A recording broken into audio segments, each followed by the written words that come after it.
not have good racing. And as it's turned out, it's been perfect here. I'm very, very happy because it's a long way to come for nothing if racing gets cancelled. So last year was a big disappointment. Yeah, absolutely. Now, you mentioned in the introduction that this will be... Look at the experience. This is...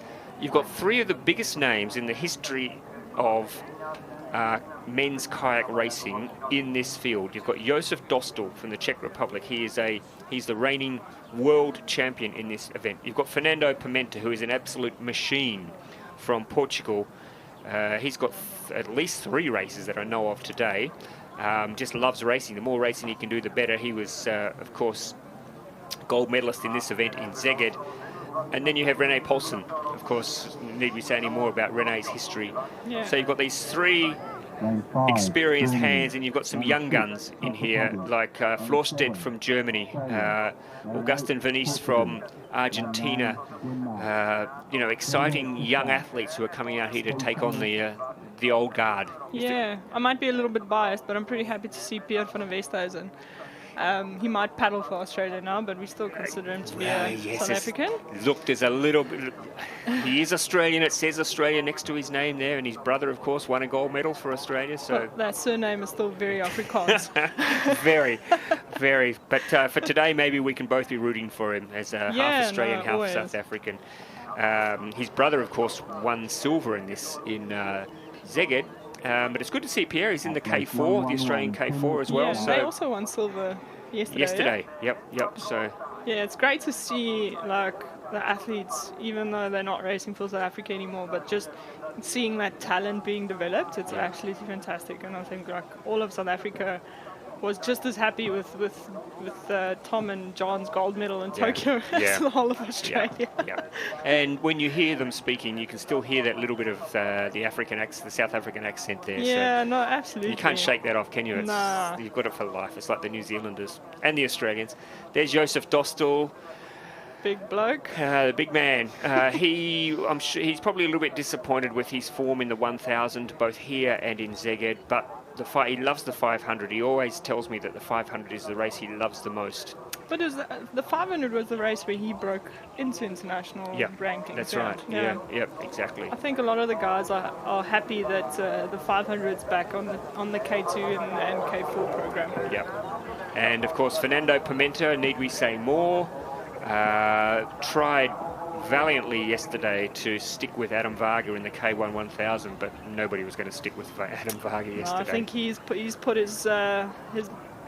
foot down as favourite for... He's got one hand on the gold medal already, hasn't he? The Olympic gold medal already, Adam Varga. Yeah, he's in great form. Yeah.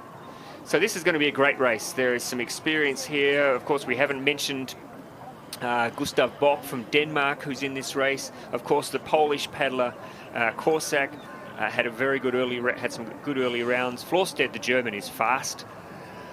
It's going to be a great race. I'm expecting Pimenta and Dostal at some stage. They'll look across at each other and they will be cheek by jowl. Goodness knows how many times these two have raced against each other. Yeah, but even René, just like that 3 triplet. And it's great to see René. I interviewed him early on this week, and this is his 5th Olympic qualifying campaign. He was going to retire, but just that desire to... Where are you going, Fernando? Wait.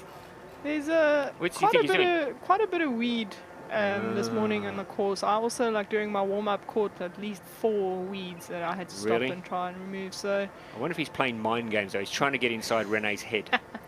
just Well, we'll see if it works. Can you hear the starting drums, Fernando? No. So get back in the starting block and let's get this race underway. The men's K1 500. It is not an Olympic event, but don't worry about that. There's a lot on the line here in terms of pride for this field, and we're underway. And Good Pimenta, start, good even start. The half South African, half Australian Van der Westhuizen is out nicely, in fact. Very good start from him. Good start for him. Pimenta on his outside, also going well. Dostal inside, and I think it's the German, Florsted as well, who looked like he was up there early. You see Pimenta, nice high stroke rate. And the Chinese, I think apparently, Josef Dostal calls Dongzhang, the Chinese, Chinese Dostal, because apparently he's the only bloke there who's about the same size as him, and so he calls him, and they laugh. Apparently he gets the joke.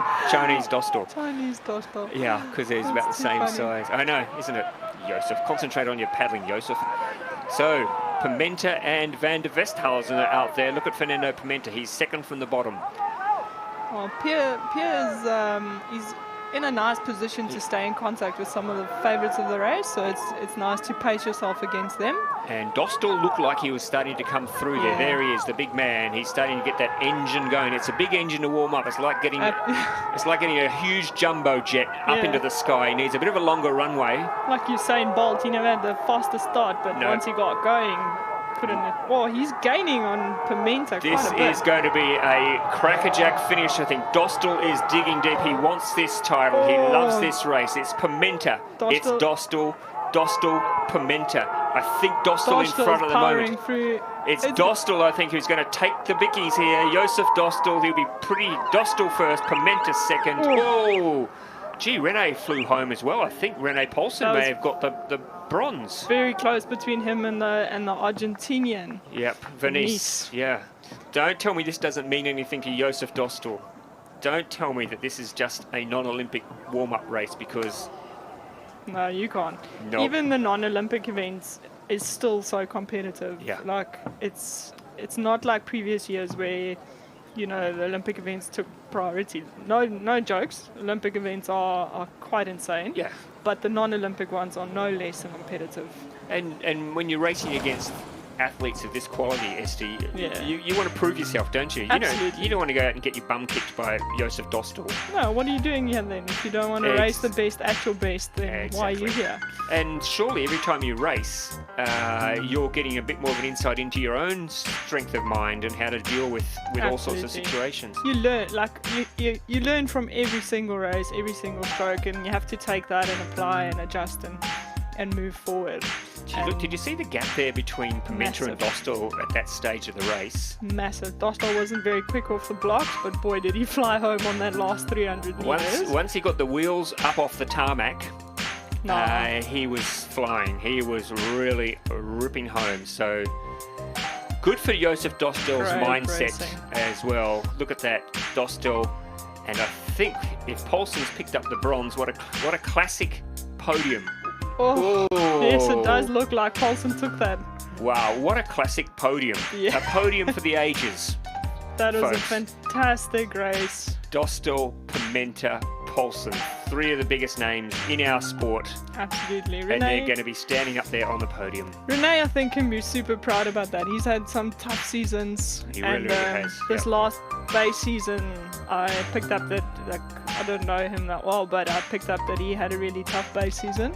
Having to do things a little bit solo. And so I think he came out this season having that fire to really prove himself again. So congratulations, Joseph. Impressive racing. How do you feel? Thank you very much. I don't feel very good. Well, I mean, I feel very good about winning this race. But I cannot get used to my technique because I changed the paddle since I broke it last year, and I cannot find the good strokes. But eventually I was able to win today, so I'm happy. Were you able to perform according to what you planned? I thought I would push harder the first 250, but the guys were insanely fast, especially the Australian guy. But I knew that if I'm able to catch him a little bit, it's gonna be good. I thought I would be top 3 because Fernando Pimenta is always very hard to race. Rene Poulsen as well. So congratulations to all these guys. Also Augustin Vernis. So thank you very much. Congratulations, guys. Well, if that was an unhappy race, I don't want to see a happy race, because goodness gracious, what a race. Interesting, Esty, he was talking about changing his paddle. Tell us about the effect that can have on and what difference he might have been looking for in a change of paddle. It can have a major effect. Like just in Szeged, for instance, my bags didn't arrive, including my paddle. And for the first few days, I borrowed the exact same paddle from Jantex, but it just wasn't the same. Didn't have the same feel. Yeah, it just doesn't feel the same. So it can